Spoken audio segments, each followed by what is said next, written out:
Sampai sekarang yang ditanyakan oleh seluruh rakyat Indonesia, kenapa ijazahnya diambil 2 hari sebelum pengumuman? Itu pertanyaan. Hanya ditunjukkan foto aja. Kan masalahnya ijazah, bukan fotonya ijazah. Al-Gatiri, keroncong itu otentik Indonesia nggak? Musik keroncong.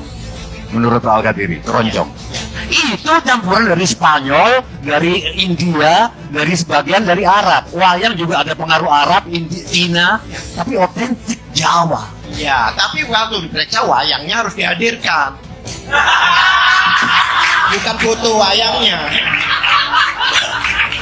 Anda pasti masuk karena hukum yang akan menggunakan. Emang Pak Silvan jaga jadi Kapolri, kok bisa pastikan masuk Pak? Selamat kalau jadi Kapolri. Harus otaknya dipakai. Hati-hati ya. Kata-katanya hati-hati, jangan sampai keluarin kata-kata emosi ya, Bang Silvan sama Mas No ya. Ya, kita sih banget. Oke, sabar ya, Bang Silvan sama Mas No ya. Oh, kalau aku sabar. Iya kan kok. Oke, sebentar. Apa yang punya? Jadi kegagalan para pembela Jokowi dalam soal ijazah ini itu seolah-olah itu menegakkan benang basah, dan bahasanya itu bahasa kena oli itu.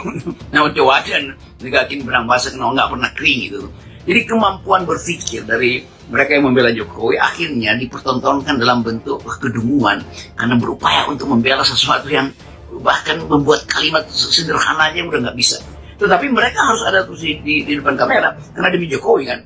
Jadi terlihat jelas bahwa ini satu era yang seringkali tiba, sejarah selalu membuat satu peristiwa memperoleh momentumnya justru ketika kekuasaan itu akhirnya tidak lagi punya tangan yang makin lama atau tangannya makin lama makin lemah tuh. Apa yang kita dapati di sini adalah ya, skripsi tersebut atas nama Budi Darmito, tetapi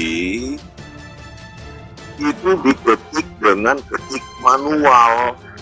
Itulah perbedaannya saudara-saudaraku ya.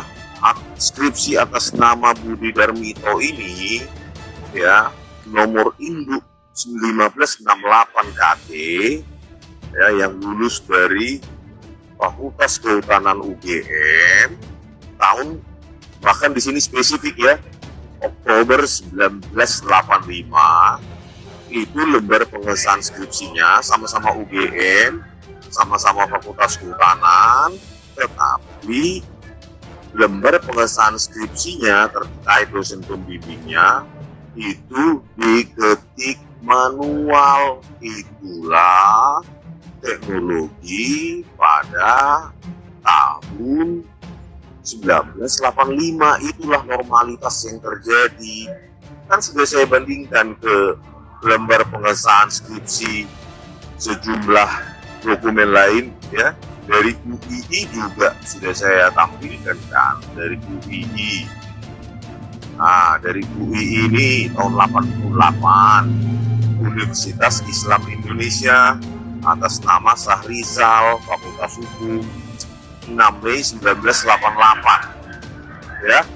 Di situ lembar pengesahan skripsinya tahun 88, Universitas Islam Indonesia pun masih pakai mesin ketik.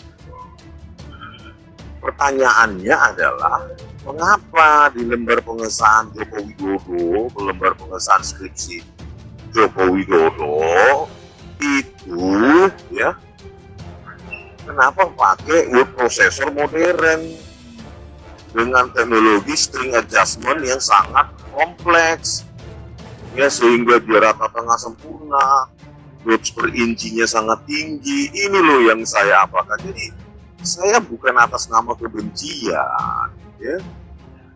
Jadi ya, kita kan mempertanyakan bagaimana ada teknologi yang secantik ini menciptakan lembar pengesahan skripsi Joko Widodo 1681 KT. Apakah dia lulus dulu baru dicetak skripsinya tahun 2000-an atau bagaimana? Kalau enggak ya mengaku saja Pak Jokowi maupun UGM ya kan, pihak UGM, janganlah ya mempermalukan diri kan gitu. Konferensi pers kasus korupsi, uang hasil korupsinya ditampilin. Konferensi pers kasus pembunuhan, senjatanya ditampilin. Konferensi pers kasus pemalsuan uang, lengkap, uang hasil cetakan sama alat cetaknya ditampilin. Giliran konferensi pers kasus ijazah palsu, yang ditampilin cuma fotokopiannya doang. Itu pun cuma di layar di belakangnya tuh. Kocak polisi. Karena saya sudah patokan di SPP aja, Pak. SPP kan tahun 81, 82. Selesai, Pak. Makanya saya kalau misalnya kembali, saya tetap bertahan bahwa dia DO, Pak. Jadi nilai-nilai saya anggap tidak ada. Karena masa dia ini tak bisa. Jadi ada dua alasan yang saya anggap tidak benar. Satu, IP apa yang dibayar SPP 81, 82, kemudian 83, 84 sampai 85 mana? Nah, harusnya kan ada. Betul. Nah, buktikan ini sudah DO. Nah, kemudian yang lebih parah lagi, Pak. KKN menurut di Pidum adalah dia laksanakan KKN di tahun 83 di kecamatan ini Wonosegoro. Iya. Kami kan para kuliah, Pak, KKN itu di desa. Nah, saya sudah cek di kecamatan Wonosegoro, Kabupaten Boyolali ada 11 desa. Desa mana yang dia ini apa? Kan tidak ada, tuh. Tidak ada desa namanya Wonosegoro juga. Bukan, saya tidak tahu. Yang penting dia bilang di kecamatan. Jadi tidak mungkin kita KKN di kecamatan kan? Harusnya KKN di desa. Dan sekarang itu dua aja. Saya bertahan pada itu dua aja. Yang lain saya tahu. Makanya ada IP di situ bilang 3, sekian. Saya tidak percaya, Pak. Saya tetap. Apalagi kan lebih parah lagi. Dia kan kuliah 80. Kemudian dia KKN 83, padahal dia tamat 85 kan. Biasa umumnya orang kalau ini KKN itu antara tahun 85, 88, 85. Ya, udah tidak mau mungkin. habis. Nah, sekarang dia bisa dapat misalnya persyaratan 75 sampai 100%, 100 SKS, dia bisa dapat di 6 semester. Tidak mungkin lah. Tidak mungkin. Tidak mungkin dia dapat. Kan persyaratan untuk mau ambil SKS kan, mau ambil ini KKN kan harus SKS-nya sih dia 75 ke atas. Nah, sekarang kalau 8183 dia ke sana, dia harus bayar dulu SPP kan? Tidak bayar. Kalau kau tidak bayar, kau bisa KKN. Kan tidak mungkin. Ya nggak bisa lah. Nama tidak ada masuk di ini kelompok peserta yang berangkat. Tidak ada. Karena itu kan tercatat resmi di universitas. Kita ke sana kan resmi universitas. Jadi kalau itu makanya sekarang saya tidak terlalu pusing dengan yang IP-nya berapa. Saya tidak pusing, Pak. Yang penting patokan saya adalah dia sudah DO, Pak, dari 83.